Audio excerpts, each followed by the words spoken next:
Jacob ജനിച്ചത് ഒരു Christmas ദിവസമാണ്. അതുകൊണ്ട് അപ്പനും അമ്മയ്ക്കും ഭയങ്കര സന്തോഷമായി ക്രിസ്മസിൻ്റെ അന്ന് കൊച്ചു ജനിച്ചു എന്നത്. പക്ഷേ കൊച്ചിനെ കണ്ടപ്പോൾ അവിടെ മുഴുവൻ സന്തോഷവും പോയി. അതായത് ഈ കുഞ്ഞിന് 2 കാലും ഇങ്ങനെ പിണഞ്ഞ് ഒരു കാലിന് നീളക്കുറവ്, അങ്ങനെയായിരുന്നു കൊച്ചിൻ്റെ അവസ്ഥ. അപ്പോൾ ഡോക്ടേഴ്സ് അഭിപ്രായപ്പെട്ടു പല ഓപ്പറേഷൻ നടത്തിയാൽ പോലും അതങ്ങോട്ട് ശരിയാകുകയല്ലെന്ന്. ഏതായാലും അവരൊന്നിനും പോയില്ല. 1-ാം ക്ലാസ്സിൽ ചേർക്കേണ്ടി വന്നപ്പോൾ അവരൊരു വേലക്കാരനെ നിയോഗിച്ചു.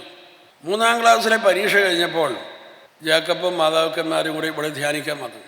ഏറ്റവും പുറയിലായിട്ട് ജേക്കബിനെ നടുക്കിരുത്തി അപ്പനും അമ്മയും ഇടതും വലതും ഇരുന്ന് ധ്യാനത്തിൽ പങ്കെടുത്തു.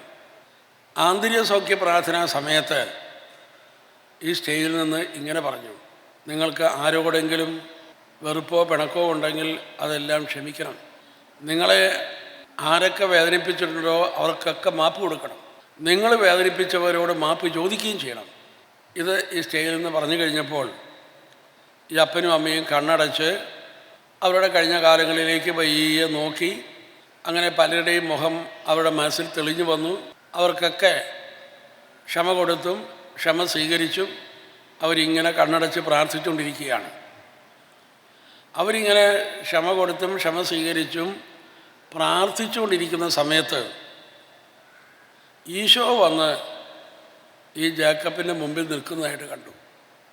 ഉടനെ ജേക്കബ് ഈശോയോട് പറഞ്ഞു: ഈശോയെ, എനിക്ക് നടക്കാനുള്ള അനുഗ്രഹം തരണമേ എന്ന്. പെട്ടെന്ന് കാലിലേക്ക് കറൻറ്റ് അടിക്കുന്ന പോലെ ഒരനുഭവം. ആ 2 കാലും മുന്നോട്ടിങ്ങനെ വലിച്ചെറിയുന്ന പോലെ അനുഭവം.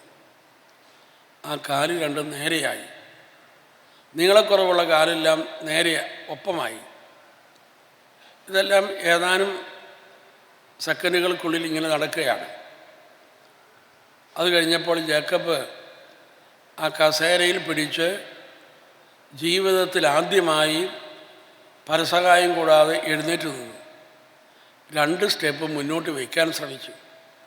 അപ്പോഴാണ് മാതാപിതാക്കന്മാർ കണ്ണു തുറക്കുന്നതും ഈ കാഴ്ച കാണുന്നതും. അവർ ഉടനെ അവിടെ ഇരുന്നുകൊണ്ട് വലിയ ഒച്ചത്തിൽ ഹല്ലേലൂയ എന്ന് പറഞ്ഞ് ദൈവത്തെ സ്തുതിച്ചു. അന്നത്തെ ശുശ്രൂഷ കഴിഞ്ഞപ്പോൾ അവർ കുടുംബസമേതം ഈ സ്റ്റേജിൽ കയറി നിന്നിട്ട് പറഞ്ഞു: ഞങ്ങൾ ക്ഷമിച്ച് പ്രാർത്ഥിച്ചുകൊണ്ടിരുന്നപ്പോഴാണ് ജേക്കബ് ഈശോയെ കണ്ടത്. ഹല്ലേലൂയ, അങ്ങനെയാണ് ഞങ്ങൾക്ക് സൗഖ്യം കിട്ടിയത് എന്ന്.